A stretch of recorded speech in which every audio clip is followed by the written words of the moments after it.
Okay. Hazy and T in the building. We got a UFC living legend, Diego Sanchez.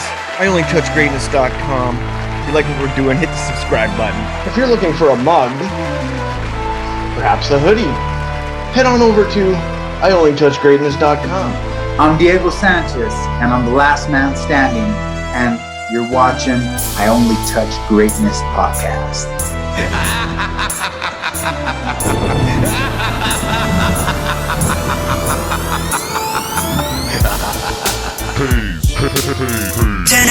The number one sports podcast in Vancouver with Ryan Haze and Big Mike.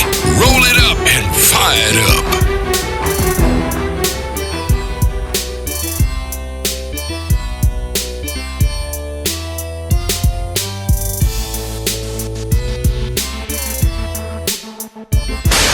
Ryan Haze and Big Mike. I never stop. I Only Touch Greatness podcast.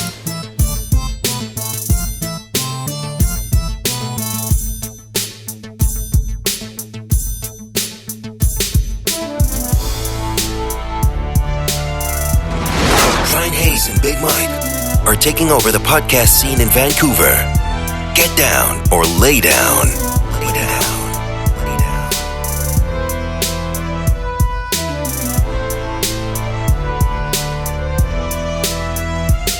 This is I Only Touch Greatness podcast with Ryan Haze and Big Mike. We are going live.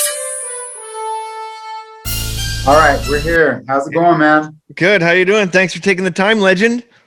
Hey, I appreciate it. Just, excited for everything that's going on, and excited to be here and give you this interview.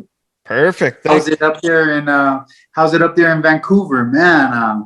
I miss it. It's been about 10 years since I've been back over there. Oh, really? So you've been here a few times, though? Yeah, I've been up there. I was up there. I watched, I believe it was Nate Marquardt fight Anderson Silva up there long time ago. Oh, well, yeah, it's pretty sunny here today. We got a nice day, definitely. I'm in short sleeves for a reason here. Hey, nice people, nice, beautiful, beautiful country out there. And I would love to go back someday, man. Definitely a place that I got on my list of places I love to go do a seminar or just go visit the beautiful place, beautiful country. Well, you're starting this interview off good. Suck hole into the locals.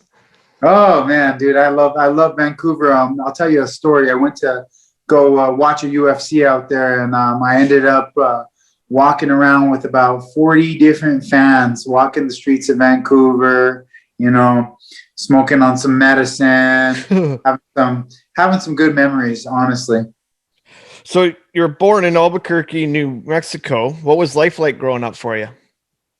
Life has been an incredible journey, man. It really has. I grew up, coming from not much. I grew up in a mobile home park, and I had to fight for every inch, that I had, and that's what built this fighter spirit. Was fighting way before I ever got in the cage. I was fighting in the streets, just not to be bullied. To be honest with you, there was some serious gang issues in the '90s here in New Mexico. And I had to survive. Do you play any other sports growing up? I mean, I got my notes that you were high school state champion in wrestling. But was there any other sports? Leaned into the wrestling, but I also did football and wrestling. Those are my only two sports besides starting out in martial arts at a young age. I started doing Kempo karate at the age of 9. So. Yeah, karate, football, and wrestling. Those were the three sports. And after high school wrestling was over, that's when I got into to grappling and Brazilian jiu-jitsu and boxing and what led to mixed martial arts. Because you made your MMA debut in 2002. You ended up going 11-0 before that you got called to the Tough Enough thing. How did you catch their attention, or they just had to eventually notice you when you going on 11-0 run? Yeah, no, I was actually 12-0 when I won the King of the Cage World Welterweight Championship. And I had a sponsor. His name was Charles Mask Lewis. He was the owner of the old Tap Out brand. And he was a personal friend of Dana White. And he gave me the inside push to get inside the auditions. I made the auditions, and I sent my tapes, sent my interviews, and it worked out, man. They selected me, and I made it through the show and became the first Ultimate Fighter. It was really a dream come true. That was an iconic season as well. So many legends came from that, in Florians and Forrest Griffins and Stephan Bonner. Like, that really put on for the UFC, that first Ultimate Fighter. Just some thoughts on being a part of that and then beating Kenny Florian in the finals. Yeah, man. We were all pioneers. The sport was 60 million in debt. And, Mike Swick, Stephan Bonner, Florian, Chris Lieben. Yeah, Chris Lieben. The whole show had a bunch of legends, and I was blessed to be one of them. And the performance with Kenny Florian still to this day was, I think, probably the cleanest performance of my career. And so, it was a true honor to be a part of that shift in the dynamic with, the show aired on Spike TV right after WWE Monday Night Raw. So, it was a flip from the WWE entertainment fake to the very real Ultimate Fighting at that time. You watch wrestling? Oh, I did growing up. I don't watch it no more, but I was a big wrestling fan growing up, and even did a couple pro wrestling matches, backyard brawls, backyard chair matches, just for fun in high school. So I was a big wrestling fan, and it was entertaining to me. The question here is, how do you recover from a loss? Your first loss came to Koscheck, but that was because you had medical issues. And what were the medical issues? I won't allow the medical issues to affect that loss. I lost on points. I fought an athlete that was a little faster, and he was able to play the hit and run strategy on me that I wasn't unprepared for. And, it wasn't a real war or a fight like the first fight with Koscheck. As you remember on the show, we went to war the first time. Yeah. The second time he came out with a smarter hit and run strategy, and he tagged me with a couple of shots in the fight. But all in all, it was a sad way to lose that first loss, but I definitely learned a lot of lessons, and it helped me to prepare for the future, and what I was going to have to deal with fighting within 4 different weight divisions in the UFC, all different speeds and sizes. Do you have any pre-fight rituals or a meal that you would eat? It's changed, man. And I've made the mistakes. I've ate the bad stuff, had the sour stomach.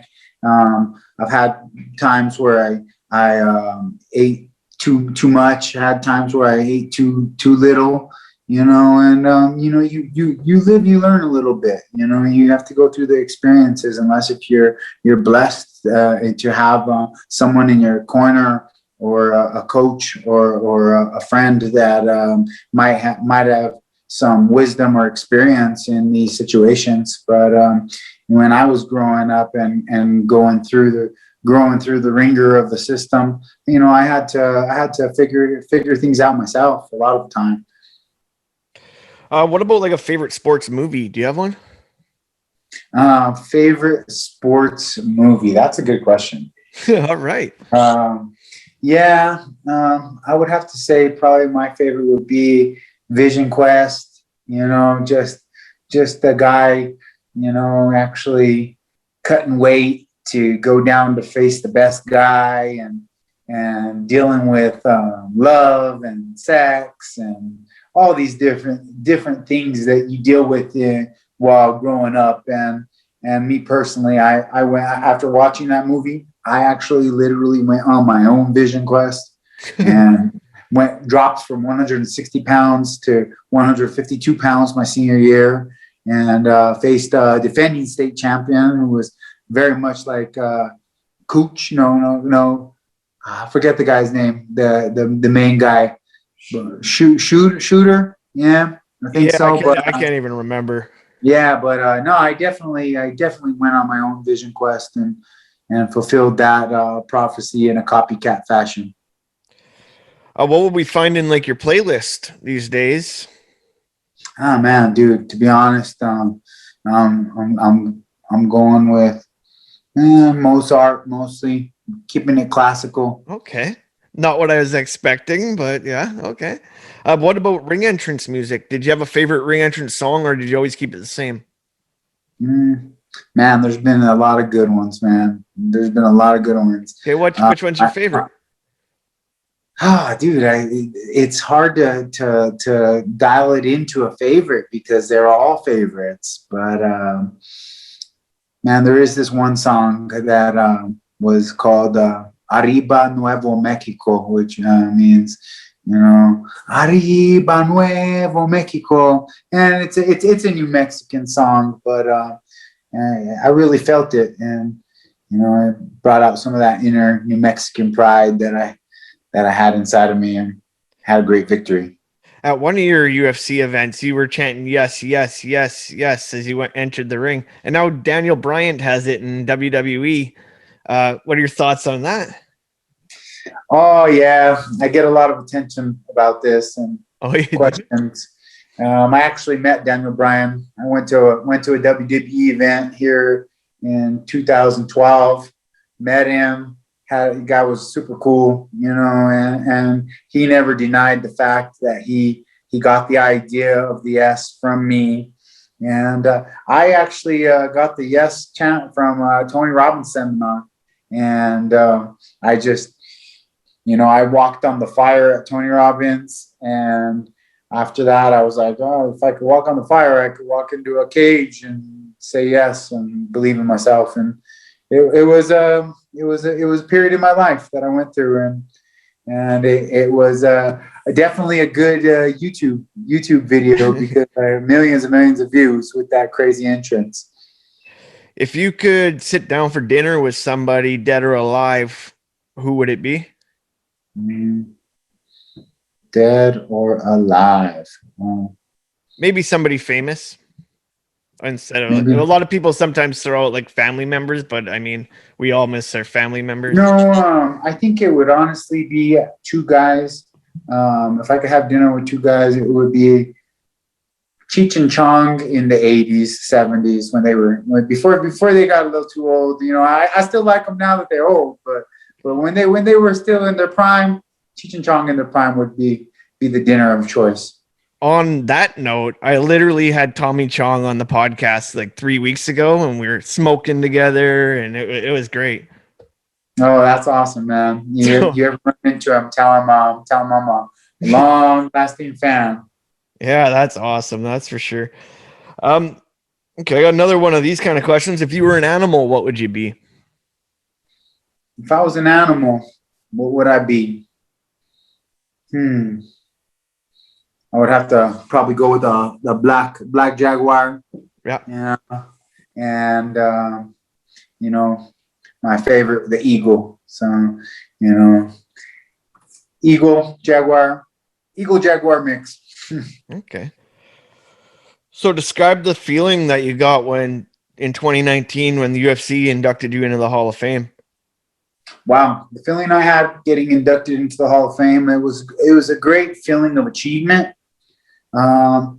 It was definitely a feeling that I didn't get to really embrace or really truly feel because I had other pressures dealing with just making weight and going to the Hall of Fame ceremony under rushed pretenses and having to just feel, like I got to fight the next day. I didn't really get to truly enjoy it as much as I would have liked to. I would have liked to be able to sit with Rashad, have a beer, and be like, man, dude, we just got inducted into the Hall of Fame. That was so crazy.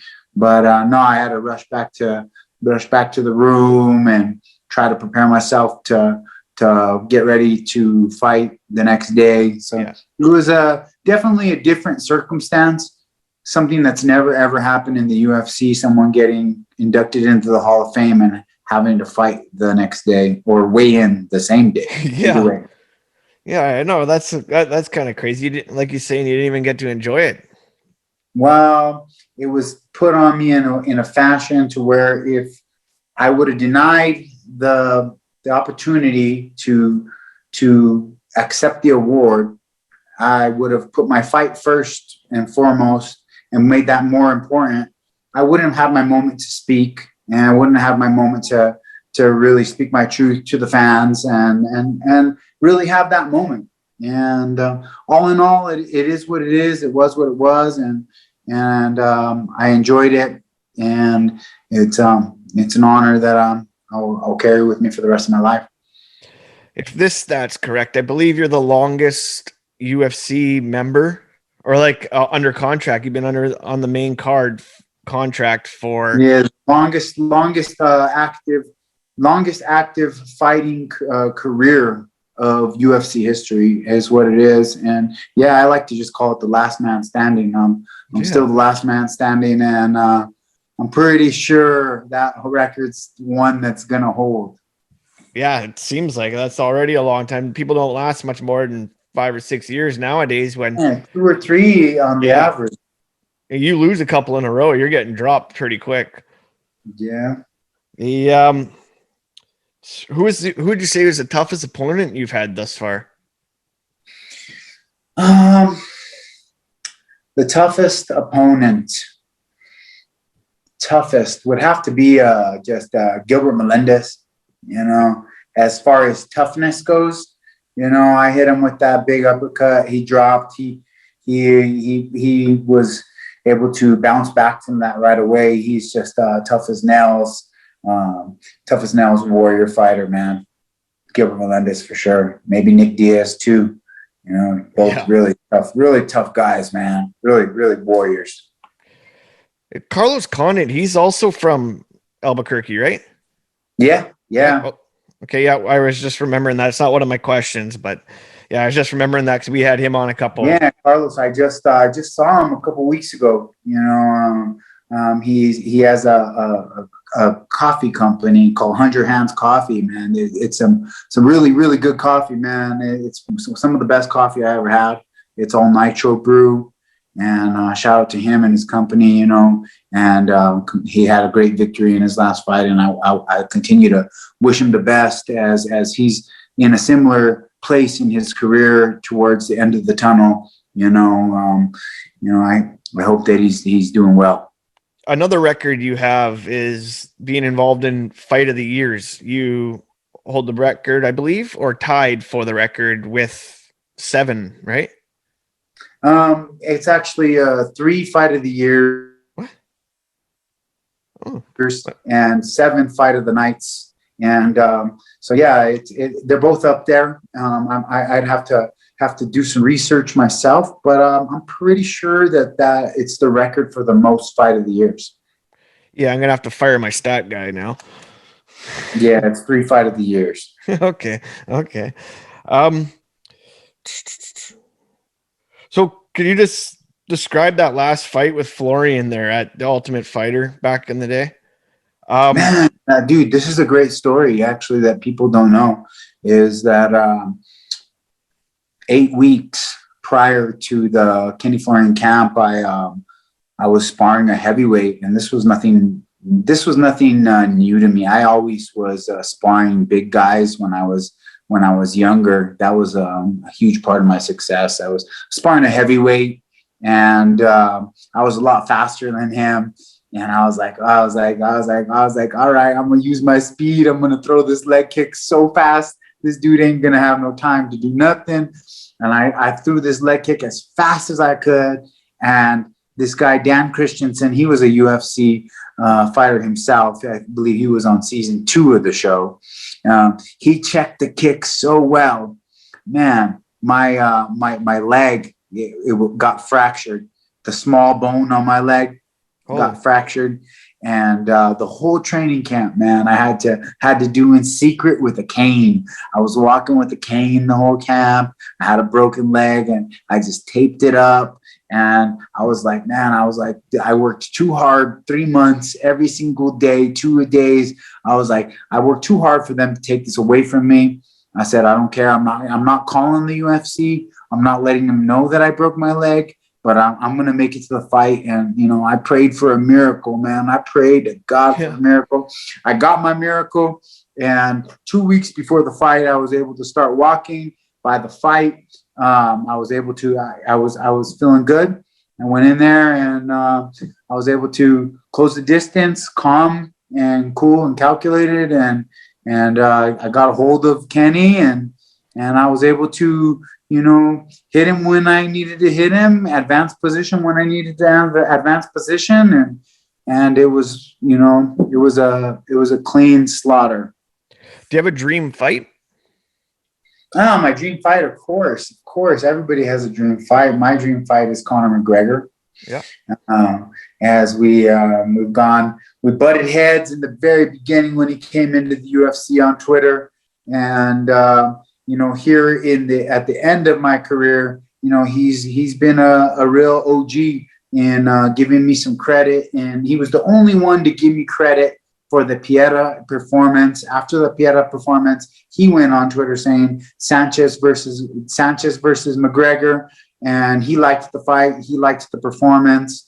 And then, even after that, he outed Dana White, in saying, that I thought Diego did a great job in that performance, given the circumstances that the guy was 13 years younger, 20 pounds bigger, and just all of the things that were in play. I went in there and was able to pull out a victory somehow. Do you have a dream venue and say that you haven't been to and one that you have been to? Like, what's the best one you've ever performed in? The dream venue, the best one I ever performed in was definitely Mexico City. Just because of the energy of the fans out there was heavy. It was something I never felt before. I just could feel the power of those fans. And if I could pick a dream, if I could pick a dream venue, I'm not sure. Let's see. I'd probably have to say Moscow, Russia. Okay. I got a lot of love and support and respect. The Russians, man, they have a lot of respect, and they really love that Gilbert Melendez fight, man. I've got literally millions of messages on how they loved that fight so much. And when I went out there to Moscow to do a professional grappling match with, I believe it was the AMC Federation, and man, they took great care of me. I couldn't go to a restaurant that they wouldn't pay for the bill. They wouldn't even come.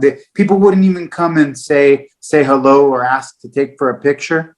In America, people will come ask for a picture. They would just pay for your meal. No words said, nothing. You don't even know who it is that paid for your meal, but they just have respect for warriors out there on another level. And that would be the place I'd like to fight if I ever could. So how are you preparing then for your fight May 8th against Cerrone? Well, first and foremost, I'm preparing with the discipline, the discipline that I have to be it's just this discipline that takes to come into camp already in shape, man. Starting camp, I already did a good 5 weeks preparing for a Jake Shields grappling match in high rollers. And when I got the fight, it was I was already starting to be in good shape, and And going into the training camp, I feel great. I'm just excited for the opportunity to fight someone that is not only my age, but somebody who also has the miles on the body like myself. Yeah. So, I feel like for the first time in a couple years, I'm going into what you would call a fair fight, an evenly matched fight. And I'm excited for that. Do you have a favorite piece of memorabilia you've ever collected over the years? I don't really have a favorite piece of memorabilia. Most of my memorabilia that I have, I usually store away or, sell. Yeah. So we'll see, man. I got the video content and that's the best memorabilia, the memories and the moments. I hold them in my memory, and if I ever need to go back and watch a fight, I'll do that. Yeah, and you got the scars too. Remember from you know what? That's the best memorabilia that I got, to be honest. Yeah.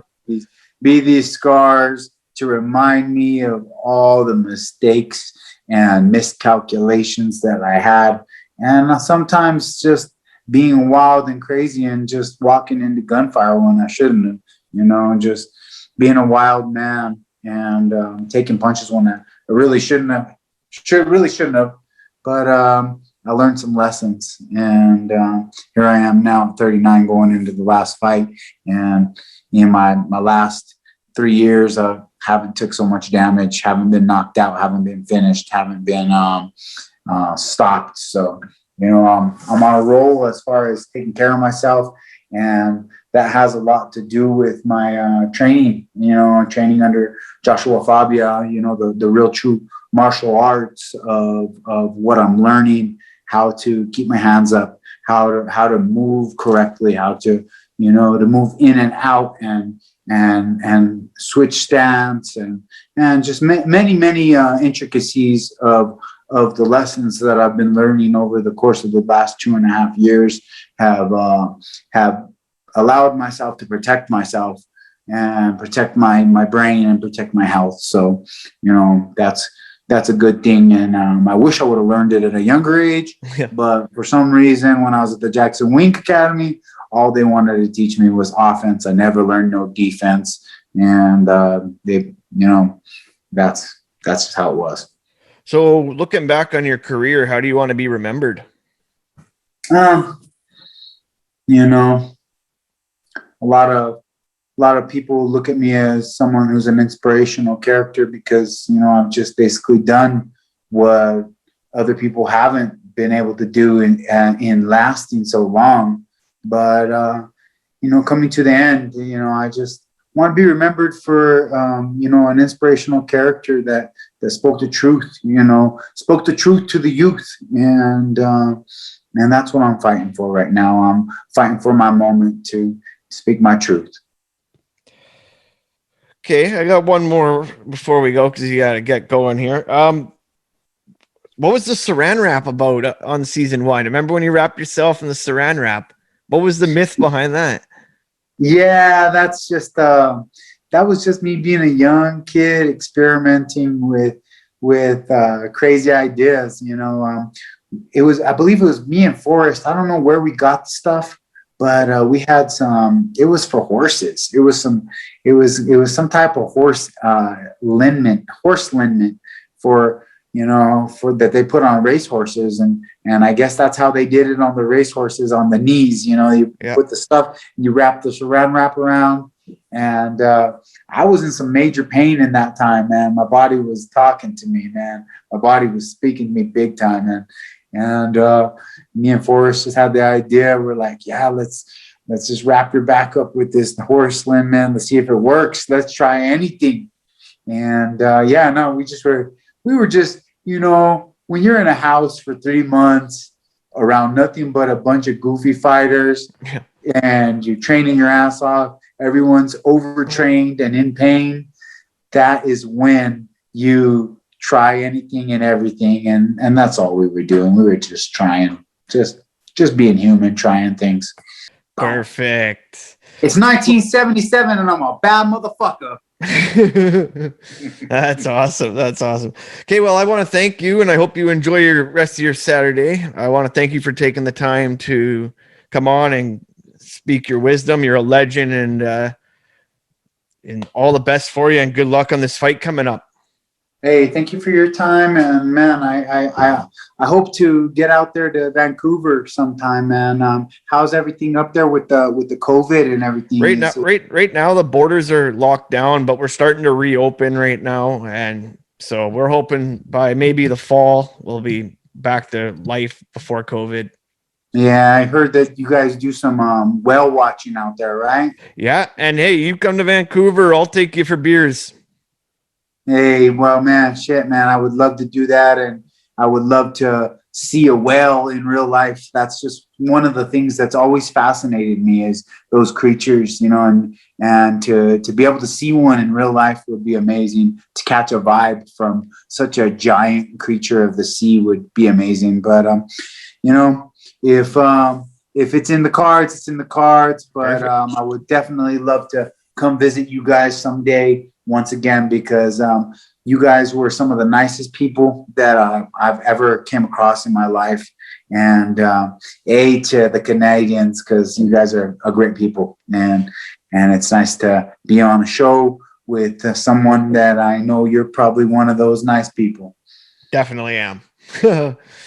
Depends who you ask, but hey, and it doesn't hurt that you guys are a very open marijuana culture. Way before America, jumped on board. You guys were more open to it than us before the medical marijuana had its big explosion. Here in California and in Colorado, and it's starting to open up throughout United States, that marijuana is a great medicine that can help people.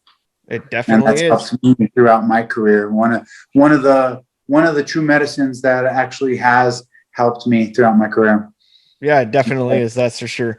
Well, I want to thank you, and hopefully we stay in touch. Maybe get you back on one day down the road.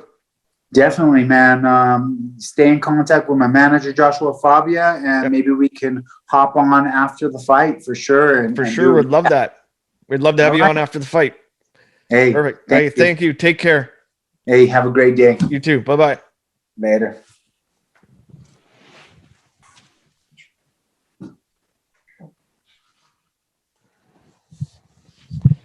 Okay, we wrapping that up.